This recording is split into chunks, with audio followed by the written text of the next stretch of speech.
अस्सलाम वालेकुम स्टूडेंट्स। आज का हमारा जो टॉपिक है वो है पाकिस्तान की फ़ीकस आमदनी और पाकिस्तान में फ़ीकस आमदनी में कमी के असबाब क्या हैं। तो फ़ीकस आमदनी हम कैसे कैलकुलेट करते हैं? हम कुल कौमी आमदनी को कुल आबादी पर डिवाइड करते हैं तो फ़ीकस आमदनी हासिल होती है।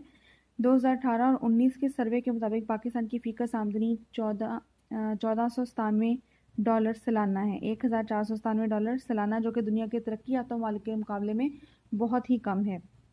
तो पाकिस्तान एक तरक्की पजीर मुल्क है। यहाँ पर कुदरती ज़राए की किल्लत है। हमारे 42% जो आबादी है वो वैसे ही जाहिल अनपढ़ है। उनकी इस्तादेकार कम है, वो सुस्त और काहिल हैं। काश्तकारी में भी वो पुराने तरीके ही इस्तेमाल करते हैं।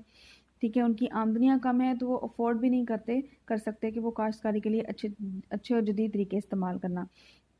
तो पाकिस्तान की फ़ीकस आमदनी का अगर हम मुवाज़ना करें दूसरे ममालिक से, तो हमारे यहाँ की फ़ीकस आमदनी तरक्की याफ्ता ममालिक और यूरोपीय ममालिक से बहुत कम है। हमारा मेयार ज़िंदगी लोगों का बहुत कम है। हमें वो सहूलतें और असाशियात मुयसर नहीं हैं जो तरक्की याफ्ता ममालिक को मुयसर हैं।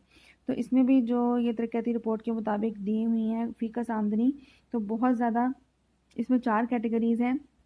बहुत ज़्यादा बुलंद इंसानी तरक्की वाले ममालिक, दरमियानी इंसानी तरक्की वाले ममालिक और कम इंसानी तरक्की वाले ममालिक।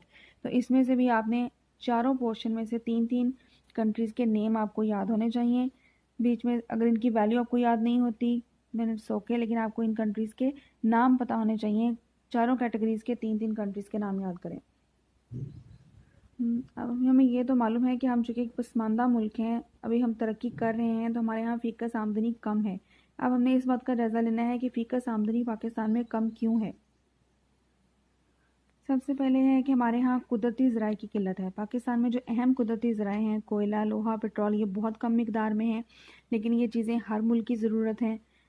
हमारी सनती चीज़ों के लिए हमें सनतें चलाने के लिए कोयला चाहिए, और हमारी जितनी सनती चीज़ें पैदा होती हैं, बड़ी बड़ी मशीनरी, चूँकि हमारे पास लोहा नहीं है, हम मशीनरी अपने मुल्क में नहीं बना सकते। हम ये सारी चीज़ें बाहर के मुल्क से दरामद करते हैं, जिसकी वजह से हमें करोड़ों रुपए का ज़र मुबादला इनकी दरामद पर खर्च करना पड़ता है, और कर्ज़ लेकर हम चीज़ें ये दरामद करते हैं। ठीक है, लोहा और कोयला किसी मुल्क की मौशी तरक्की के लिए बुनियादी चीज़ें हैं।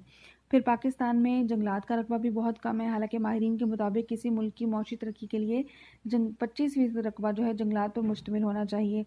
फिर हमारे यहाँ जो दीगर ज़राए मसलन हैवानात, माहीगिरी, नबातात वगैरह की भी कमी है, जिसकी वजह से लोगों की आमदनियाँ बहुत कम हैं।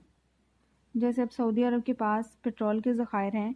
पहले वो मुल्क सऊदीया भी इतना अमीर मुल्क नहीं था, लेकिन जब वहाँ ये कुदरती ज़खायर दरियाफ़्त हुए, पेट्रोल दरियाफ़्त हुआ, तो वो भी अमीर तरीन ममालिक में शुमार होना शुरू हो गया। दूसरा, हमारे मुल्क में लोगों की इस्तादे कार बहुत पस्त है। इस्तादे कार क्या है कि लोग जो हैं वो कितनी पैदावार दे सकते हैं, वो उनकी इस्तादे कार कहलाती है। 45% तो हमारी आबादी जो है वो अनपढ़ और जाहिल है, जिसकी वजह से लोग जदीद टेक्नोलॉजी के इस्तेमाल उनको नहीं आता, वो इस्तेमाल करने से महरूम है।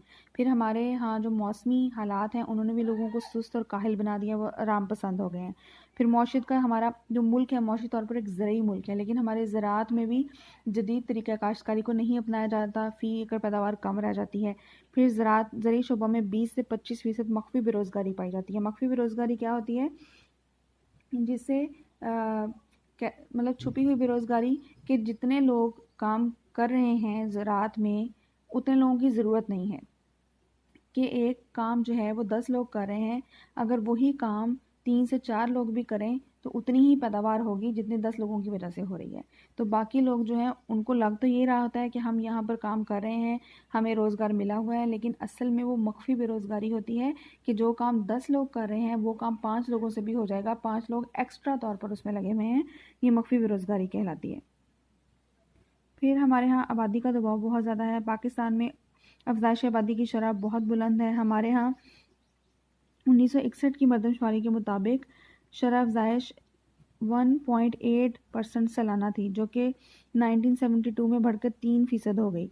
आबादी में मौजूदा शरह इजाफा तकरीबन 2.4% जो है वो सालाना है, जो कि एशिया में बुलंद तरीन है। इसके बरक्स हमारी कौमी आमदनी में इजाफा इस शरह से नहीं होता, जिसके नतीजा में हमारी फ़ीकस आमदनी बहुत सुस्त है। आबादी में इजाफे की वजह से खुराक की किल्लत, रहायशी सहूलतों की कमी, बेरोज़गारी, महंगाई और माहौलियाती आलूदगी जैसे मसाइल पैदा हो गए हैं। आबादी बहुत मैटर करती है फ़ीकस आमदनी में, क्योंकि इसका फार्मूला ही कुल कौमी आमदनी को हम डिवाइड कर रहे हैं कुल आबादी में। हमारी कौमी आमदनी में जितना भी इजाफा होता चला जाए, अगर हमारी आबादी भी उसी स्पीड से बढ़ रही है या उससे ज़्यादा स्पीड से बढ़ रही है जिस निस्बत से हमारी कौमी आमदनी में इजाफा हो रहा है, तो हमारी फ़ीकस आमदनी कभी भी ज़्यादा नहीं हो पाएगी। फिर हमारे मुल्क में सरमाए की किल्लत है, क्योंकि सरमायाकारी से ही सनतें कायम होंगी, सनतें कायम होंगी तो लोगों को रोज़गार मिलेगा। लेकिन सरमाए की किल्लत है क्योंकि लोगों की आमदनियाँ कम हैं, तो वो बचत नहीं कर पाते। उनकी ज़्यादातर आमदनी अपनी ज़रूरत ज़िंदगी को ख़रीदने में ही खर्च हो जाती है। जब बचतें नहीं होंगी तो मुल्क के अंदर सरमायाकारी नहीं होगी, तो लिहाजा कौमी आमदनी और फ़ीकस आमदनी की इजाफा की रफ्तार भी सुस्त होकर रह गई है। फिर हमारी मौशियत जो है वो पसमानदा है, क्योंकि मौशियत का ज़्यादातर दारोमदार ज़राअत पर है, लेकिन ज़राअत फरसुदा है। इसमें जदीद तरीके काश्तकारी नहीं अपनाते। मौशियत जो है वो गुर्बत के मनहूस चक्कर में फंसी हुई है। ज़रूरी खाम माल की बरामद की वजह से निस्बत दरामद बरामद भी गैर मुवाफिक हो चुके हैं, क्योंकि हम जो चीज़ें बरामद करते हैं वो ज़्यादातर जैसे कपास पर मुश्तमिल है या ज़्यादा से ज़्यादा धागे पर मुश्तमिल है। हम कोई सनती चीज़ जो है वो बहुत कम बरामद करते हैं। दूसरे मुल्कों को बेचने वाली हमारी चीज़ें जो हैं वो रॉ मटेरियल ही होता है, खाम माल इब्तदाई शक्ल में बेचते हैं और उनकी कीमतें कम होती हैं। हालांकि दूसरे ममालिक से हम मंगवाते क्या हैं, हम वहाँ से केमिकल्स मंगवाते हैं, मशीनरी मंगवाते हैं, पेट्रोल मंगवाते हैं, तैयार शुदा चीज़ें। ज़्यादा तैयार शुदा चीज़ों की कीमत ज़्यादा होती है, तो हम दूसरे मुल्क को पे ज़्यादा कर रहे होते हैं और उनसे हम कमा कम रहे होते हैं, तो हमारा तवाज़ुन तिजारत जो है वो भी ख़राब रहता है। फिर हमारे मुल्क में मनसूबा बंदी जो है वो भी नाक़िस है। ठीक है, हमारा जो पहला 5 साला मनसूबा बनाया गया वो कामयाब नहीं हो सका। दूसरा 5 साला मनसूबा कामयाब रहा, लेकिन तीसरे 5 साला मनसूबे में मुल्क सियासी तौर पर अफरा तफरी का शिकार हो गया। भारत के साथ जंग छिड़ गई। फिर हमारा जो मशरक़ी पाकिस्तान जो है वो अलहदा हो गया। फिर जितने भी मनसूबे बनाए गए उसमें ऐसी पॉलिसियाँ इख्तियार की गई कि जिनकी वजह से दौलत जो है वो चंद हाथों में मुर्तकज़ होकर रह गई। एक तरफ बहुत अमीर अवाम हो गई और एक तरफ गरीब लोग जो है वो मज़ीद गरीब तर होते चले गए। फिर पाकिस्तान के अंदर दौलत की तकसीम भी गैर मसावियाना है। पाकिस्तान में दौलत का बहुत बड़ा हिस्सा सिर्फ चंद ख़ानदानों के पास है, जबकि बाकी सारी आबादी का मैर ज़िंदगी कलील आमदनी के बायस नहायत ही पस्त है। इन चंद ख़ानदानों को सनती शोबा पर इजारादारी हासिल है, नीज़ मुल्क की सियासत और वसाइल पर काबिज़ हैं। ये अपनी दौलत ऐश इशरत पर खर्च करते हैं और मुल्क की बकिया अवाम का मैर ज़िंदगी पस्त होकर रह गया है। फिर हमारे मुल्क में सियासी तौर पर मुल्क को इस्तेहकाम नसीब नहीं हो सका। शुरू में पार्लिमानी निज़ाम की वजह से आए दिन वजारतों में तब्दीली होती रही। फिर 1958 में जो है वो मार्शल लॉ नाफज हुआ। उसके बाद 1971 की जंग में मशरक़ी पाकिस्तान हमसे जुदा हो गया। तीसरी बार फिर जुलाई 1977 में मार्शल लॉ नाफज हो गया। 1988 से 1993 तक 3 बार 52, 58, 2B के ज़रिए मुल्क में जमहूरी हुकूमतों का खात्मा किया गया। 58 2B हमारे आइन की एक शिक है, जिसके मुताबिक सदर जो है उसके पास ये अथॉरिटी होती है कि वो नेशनल असम्बली को डिज़ोल्व कर सके, ख़त्म कर सके।